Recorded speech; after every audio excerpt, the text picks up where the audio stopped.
Hey everybody, welcome back to Gaming with Nock. I am Noctair, your host. We've been talking a lot over the last several months about what I'm going to refer to as generic attack strategies. This includes things like Bombarian, P.E.K.K.A carts, minion drops, Mitch, and just, the whole long variety of attack strategies that we talked about. And they work great. They really do. And they're an excellent starting point as you first really delve into the game and start to get good at it. But eventually, you want to up your game. Eventually, you want to become a fierce competitor. And that's what we see in players like Curtis, who are up at the top of the leaderboards.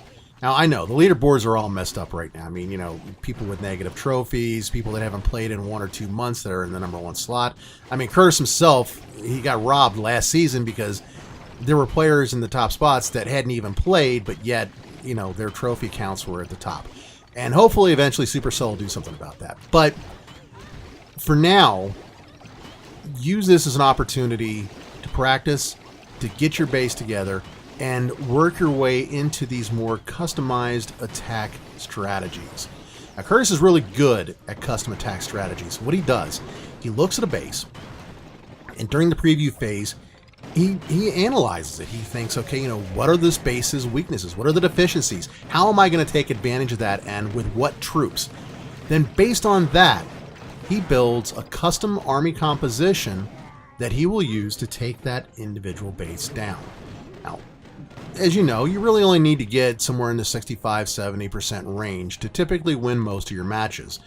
At the higher levels, this becomes even more important because whereas you might only gain, say, 5 trophies out of a match, the trophies you lose are significant. You can lose more. It's kind of a time as well as a trophy factor. So I mean, it's a more impactful thing when you lose the further up in the trophy ranks that you go, even though it's not just the numbers. And it's kind of hard to explain, but I tell you, once you get up there, you'll see exactly what I mean. Because nothing is worse than just dropping back when you finally manage to get those trophies up there. So if you can come up with a way to score consistently in the 70% or better range, that's going to really help your game a lot. Now, this helps you no matter where you're at in the game. And that's exactly what we see with these custom attack strategies. Take each one of the individual troops, look at them and say, what are their strengths? What are they best at doing? The sneaky archer can stand in front of all the defenses and shoot for X number of seconds, taking some defenses out, if you send in like, say, 2, 3, 4 of them at one time, totally without anything challenging her. The Super P.E.K.K.A, what can she do? Well, she is like the toughest in the entire game. Did you see her at the beginning of this replay when she was taking hits from the giant cannon? It just kept on pummeling her, and it barely even phased her. If that was the battle machine, he would have been done with 2 hits, okay? The Super P.E.K.K.A can take the abuse, and she even goes around and does quite a significant amount of destruction. In this one, she took out the Builder Hall and opens up walls so that your troops can go in. The Cannon Cart, a ranged attacker. The Beta Minion, a ranged attacker. They're able to sit outside the range of various defenses and just fire on them and take them down. But you've got to look at the base and figure out which of these troops you need for that particular base and how you're going to deploy them, when you're going to deploy them, where you're going to deploy them. So take a look at this one, for example. You've got a ring around the defense. So a big square hub in the middle with a ring of junk buildings, including the storages, the army camps, the resource collectors, you got the clock tower and gem mine, and all these junk buildings, right? So you want to walk around and take them out, but some of them are high hit point, and you need to clear them so that your troops don't get distracted as you send them in to work on the buildings that are in the center. Since you're not going up against any defenses directly, you may not want to send in things like, say, sneaky archers. In this case, Curtis didn't even take them with him. He instead went with more beta minions, and that makes sense for this particular base. He's able to take out all of these buildings around the bottom of the base, and then slowly but surely trickle in beta minions to work on the various defenses that remain in the middle that were outside the range of the stuff that took out the outer buildings. Now this works because the beta minions as ranged attackers are able to get off multiple shots and take down the defenses before the defenses can really act against them. And by the time the defenses do act against them, well, they've already completed their task. And you see, that's the big thing with these customized attacks, these custom army compositions. Everything plays a role in the attack, and you send those individual troops in to complete their specific task. Once it's done, anything else they do is just gravy. With your beta minions, in this case, coming in at the very end to take out the builder hall, he clears everything in front of it, gives them a nice clear path, big open playing field. They work their way in, slowly but surely. He keeps them separated. Slowly but surely, they take it down until finally the very last beta minion goes in and finishes it off with his long shot capability. Boom. That's the way it's done. The next replay I've got for you, 81% 2-star. And this is against a maxed base. So we're talking as tough as it gets. This is a very common base design, something I know you guys have seen, so we've talked about it before.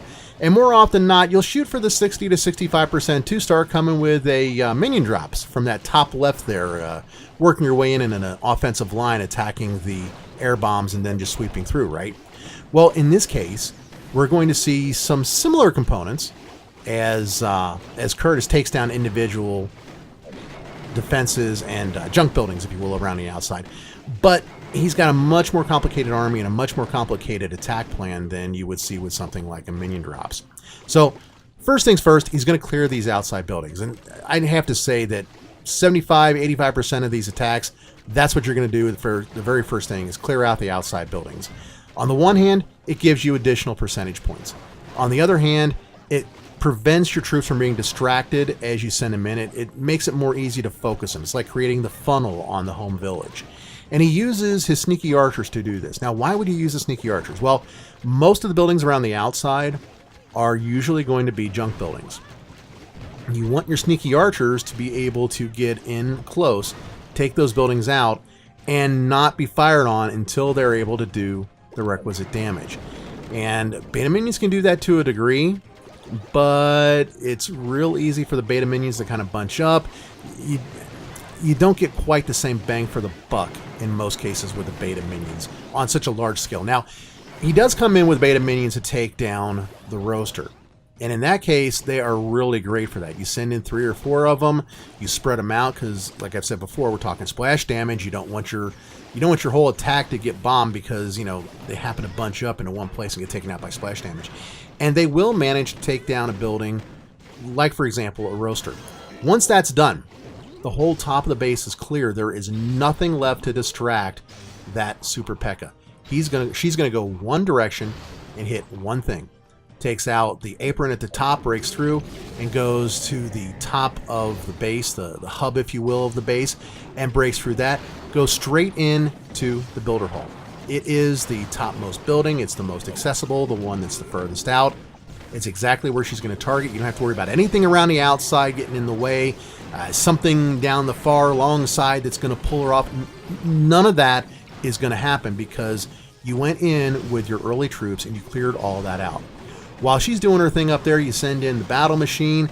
He's able to take out a couple buildings and do some tanking for the cannon carts that come in from behind and in their protected space start taking out more and more buildings. All of this builds the additional percentage points that you need to secure a good, solid win at the end of the game. And then when everything is finally done and through, Curtis sends in his last couple of troops, sees if he can't catch another couple of points, and sure enough he does. Grabs that 81% 2-star for the win. Folks, this is how it's done. This is the next step in the builder base evolution. Thanks for sticking around to the end of the video. Hope you guys enjoyed these replays. Comments, questions down below. Hit me up at knockterror@gmail.com. On that note, I am heading out of here to do a little more trophy pushing and finish up clan games. Y'all take care and keep on clashing. Bye-bye.